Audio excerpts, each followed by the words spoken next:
नमस्कार मित्रों, मैं आलोक तिवारी आप सभी दर्शकों का लीगल एंड लॉजिकल विजन के इस यूट्यूब चैनल पर हार्दिक स्वागत करता हूं। आज का ये वीडियो देश के उन सभी व्यक्तियों के लिए है जो मीट या मांस नहीं खाते हैं या जो खाते भी हैं वो हलाल मांस नहीं खाना चाहते, विशेष रूप से सिख समाज जिनके यहाँ हलाल मांसाहार निषिद्ध है। आज के वीडियो में हम बात करेंगे हलाल सर्टिफिकेट की और इस मुद्दे पर सुप्रीम कोर्ट में चल रही बहस के कानूनी पक्ष की। तो चर्चा प्रारंभ करने से पहले मैं अपने दर्शकों से अनुरोध करूंगा कि वो वीडियो को पूरा देखें, जिससे कोर्ट में चल रही चर्चा और हलाल सर्टिफिकेट के संबंध में उनको पूरी जानकारी मिलेगी। तो चलिए चर्चा प्रारंभ करते हैं। नवंबर 2023 में उत्तर प्रदेश सरकार ने हलाल प्रमाणित उत्पादों के उत्पादन, भंडारण, वितरण और बिक्री पर प्रतिबंध लगा दिया था, जिसमें सरकारी खाद्य एवं सुरक्षा विभाग के समानांतर प्रमाणन प्रणालियों पर खाद्य मानकों को भ्रमित करने और उपभोक्ताओं के लिए ज्यादा कीमतों पर सामान उपलब्ध कराए जाने पर चिंताओं का हवाला दिया गया था।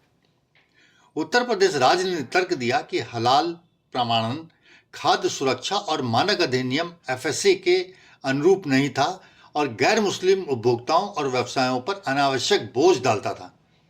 निर्यात को प्रतिबंध से लेकिन मुक्त रखा गया था। मामला घरेलू प्रतिबंध के विरोध के रूप में शुरू हुआ और अब उपभोक्ता अधिकारों, धार्मिक प्रथाओं और आर्थिक बोझों पर एक व्यापक राष्ट्रीय चर्चा का विषय बन गया है। उत्तर प्रदेश सरकार द्वारा लगाए गए प्रतिबंध को हलाल इंडिया प्राइवेट लिमिटेड और कुछ अन्य याचिकाकर्ताओं द्वारा चुनौती दी गई, जिसके परिणाम स्वरूप फरवरी 2024 में सर्वोच्च न्यायालय ने उत्तर प्रदेश सरकार के प्रतिबंध को अस्थायी रूप से रोक दिया था। 20 जनवरी 2025 को मामले की सुनवाई सुप्रीम कोर्ट के जस्टिस वीआर गवई एवं ऑगस्टीन जॉर्ज मसी की पीठ के समक्ष हुई। सुनवाई के दौरान सॉलिसिटर जनरल तुषार मेहता ने हलाल प्रमाणन के प्रसार पर चिंता जताई। उन्होंने बताया कि तुलसी के पत्ते, बेसन, सीमेंट और पानी की बोतलें भी प्रमाणित हो रही हैं, जिससे उत्पादों की कीमत अनावश्यक रूप से बढ़ रही है। उन्होंने तर्क दिया कि हलाल प्रमाणन मांस उत्पादों के लिए आपत्तिजनक नहीं है, लेकिन इसका व्यापक उपयोग आर्थिक और नैतिक चिंताओं को जन्म देता है। तुषार मेहता ने कहा, हलाल प्रमाणन परोक्ष रूप से सभी पर थोपा जा रहा है, यहां तक कि उन लोगों पर भी जो हलाल उत्पादों का उपयोग नहीं करते हैं। यह अधिकांश आबादी पर एक अनुचित बोझ डालता है। सॉलिसिटर जनरल ने यह भी बताया कि प्रमाणन एजेंसियां, जो सर्टिफिकेशन एजेंसियां हैं, उन्होंने कथित तौर पर कई लाख करोड़ रुपए की फीस हलाल सर्टिफिकेशन के बदले एकत्र की है, जिससे इन संस्थानों की वित्तीय पारदर्शिता पर भी सवाल उठने खड़े हो गए हैं। उन्होंने आगे तर्क दिया कि यह हलाल प्रमाणन की प्रथा कई समुदायों की आहार और धार्मिक आस्थाओं के साथ संघर्ष कर सकती है, जैसे सिख समाज, जिनके लिए हलाल मांस प्रतिबंधित है या जो मांस का सेवन नहीं करते हैं। उन्होंने कोर्ट से कहा, मान लीजिए मैं एक सिख हूं और मेरी धार्मिक आस्था में मेरे लिए हलाल मांस खाना मना है। साथ ही उन्होंने कोर्ट को बताया कि हलाल का मतलब यह होता है कि जानवर को धीरे धीरे मरना पड़ेगा। हलाल प्रमाणन निकायों का प्रतिनिधित्व करने वाले वरिष्ठ वकील एमआर शमशाद ने इन दावों का खंडन करते हुए कहा कि हलाल प्रमाणन स्वैच्छिक है और किसी पर जबरदस्ती नहीं थोपा गया है। उन्होंने कोर्ट को समझाया कि हलाल सिद्धांत अक्सर पर्यावरणीय और नैतिक मानकों के साथ मेल खाते हैं, जैसे कि पानी की शुद्धिकरण के लिए चारकोल का उपयोग किया जाता है। शमशाद ने यह भी बताया कि केंद्र सरकार ने हलाल प्रमाणन की उपयोगिता को स्वीकार किया है, जैसे कि निर्यात के रूप में प्रतिबंध हटा करके। एक अन्य बिंदु जो उन्होंने उठाया वह था कि कुछ उत्पादों में अल्कोहल आधारित संरक्षकों का उपयोग था, जो हलाल प्रमाणित वस्तुओं में नहीं होते हैं। हलाल के समर्थन में उन्होंने तर्क दिया कि यह एक जीवन शैली की पसंद को दर्शाता है, न कि यह धार्मिक थोपन है। हलाल के पक्ष के दूसरे वरिष्ठ वकील राजू रामचंद्रन ने जो कोर्ट से कहा कि खाद्य मामलों में लिपस्टिक को भी हलाल प्रमाणित होना चाहिए। सर्वोच्च न्यायालय ने सभी पक्षों को 4 सप्ताह का समय दिया है और 25 मार्च 2025 के सप्ताह में फिर से मामले की सुनवाई करेगा। न्यायमूर्ति वीआर गवई और न्यायमूर्ति ऑगस्टीन जॉर्ज मसी की बेंच ने संकेत दिया है कि यह मामला भारत में उपभोक्ता अधिकारों, व्यवसाय प्रथाओं और धार्मिक स्वतंत्रताओं के लिए दूरगामी परिणाम देने वाला हो सकता है। चलिए समझते हैं कि हलाल सर्टिफिकेट है क्या। हलाल अरबी का शब्द है जिसका अर्थ है परमिशन अर्थात अनुमति। हलाल सर्टिफिकेट ये सुनिश्चित करता है कि एक वस्तु या उत्पाद जिसका निर्माण किया जा रहा है वह इस्लामी कानूनों का पालन करते हुए निर्मित किया गया है, जिससे यह मुसलमानों के उपभोग के लिए धार्मिक रूप से अनुमत हो जाए। हालांकि यह परंपरागत रूप से मांस और खाद्य उत्पादों से जुड़ा होता है, परंतु भारत में इसका उपयोग गैर खाद्य वस्तुओं जैसे सौंदर्य प्रसाधन, सीमेंट और यहाँ तक कि पानी की बोतलों पर भी किया जाने लगा है। व्यवसाय से जुड़े कानून विज्ञ तर्क देते हैं कि यह व्यापक प्रमाणन उत्पादों पर अतिरिक्त लागत डालता है, जिससे अप्रत्यक्ष रूप से गैर मुस्लिम उपभोक्ताओं पर कीमतों का प्रभाव पड़ता है। मुस्लिम बहुल देशों की तुलना में जहां हलाल प्रमाणन सरकार द्वारा विनियमित होता है, भारत में इसे निजी संस्थाओं द्वारा प्रबंधित किया जाता है। इस केंद्रीकृत निगरानी की कमी के कारण मनमाने सर्टिफिकेशन प्रथाओं, तरीकों और प्रमाणन की अत्यधिक लागत शुल्क के कारण उत्पाद महंगा हो जाता है।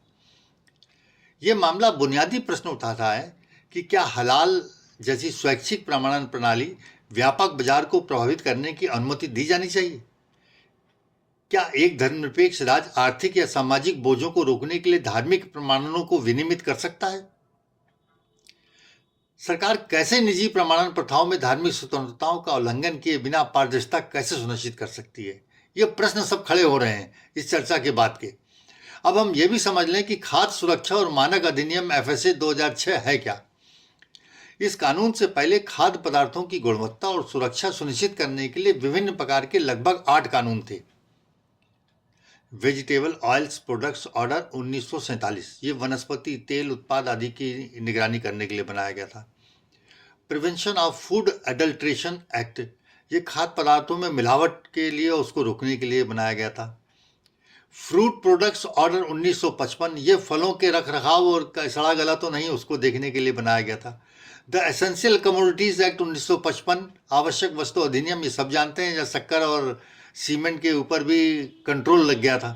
The solvent extraction oil cake and edible floor control order 1967, ये भी तेल और उसके ऊपर बनाया गया था। मिंट और food products 1973, milk and milk products order 1992, दूध और दूध के उत्पादों के लिए बनाया गया था। The standards of weights and measures act 1976, ये भार और माप तौल वगैरह के मामले में बनाया गया था। 2006 में सरकार ने जनता एवं व्यापारियों को कानूनों के इस मकर जाल से छुटकारा दिलाने के लिए इन सब कानूनों को समायोजित करते हुए एक केंद्रीय कानून 2006 में बनाया।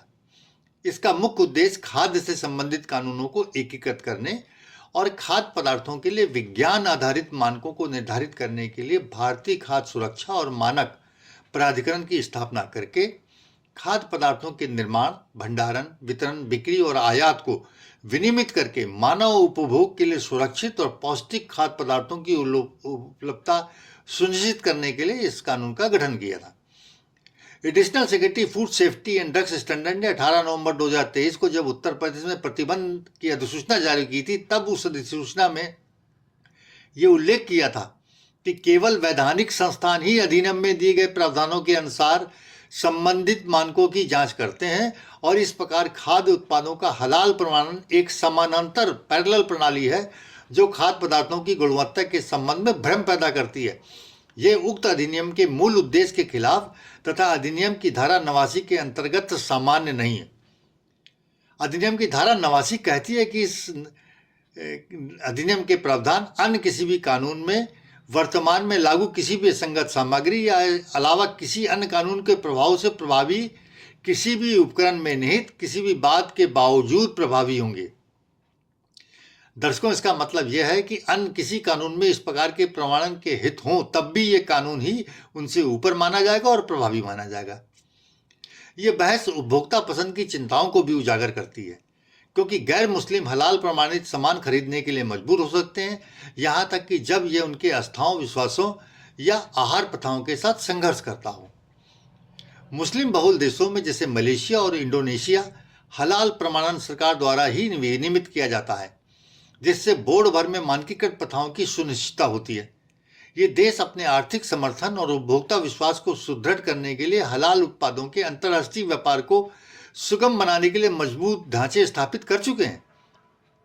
इसके विपरीत संयुक्त राज्य अमेरिका और इंग्लैंड में हलाल प्रमाणन भारत की तरह निजी संस्थाओं द्वारा प्रबंधित किया जाता है, परंतु वहां नागरिकों एवं उपभोक्ताओं के हितों की सुरक्षा के लिए भी बहुत बड़े और कड़े कानून हैं। हलाल प्रमाणन बहस सिर्फ धार्मिक आस्थाओं और प्रथाओं के बारे में नहीं है। ये कानून अर्थशास्त्र और सामाजिक मूल्यों के एक जटिल अंतर संबंध पर भी आधारित है। सर्वोच्च न्यायालय विचार करेगा, पूरा राष्ट्र एक जटिल मुद्दे पर स्पष्टता का इंतजार करेगा जो लाखों उपभोक्ताओं और व्यवसायों को प्रभावित करता है। दर्शकों की इस मुद्दे पर क्या राय है, कमेंट करके बताइएगा, और यदि वीडियो पसंद आया हो तो लाइक, शेयर और सब्सक्राइब अवश्य करें। अगले वीडियो में हम आपसे फिर मिलते हैं एक नए विषय और विमर्श के साथ। धन्यवाद।